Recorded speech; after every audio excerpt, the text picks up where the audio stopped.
আসসালামু আলাইকুম hey everyone it's me Mimi and welcome to my another blog video. আজকে আরেকটা রান্নার ভিডিও নিয়ে চলে আসলাম। আজকে ডুমুর রান্না হচ্ছে বোনের বাসায়। অ্যান্ড ফার্স্টে তেল দিয়ে সব মশলা দিয়ে চিংড়ি মাছ দিয়ে সুন্দর করে কষিয়ে একটু ভাজা ভাজা করে নিল। দেন এই নারকেল বাটাটা দিয়ে দিল। আর এই নারকেল বাটাটা দিয়ে অনেকক্ষণ নাড়িয়ে চাড়িয়ে লাস্টে হলুদ দিলাম।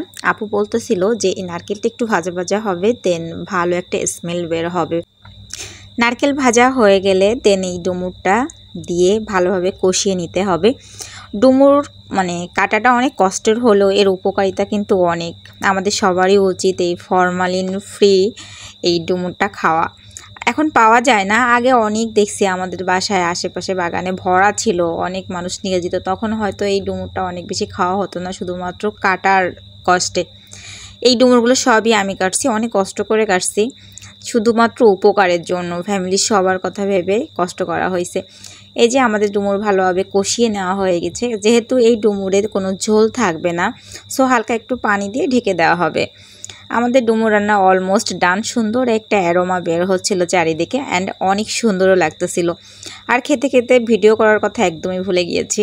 সো ধন্যবাদ।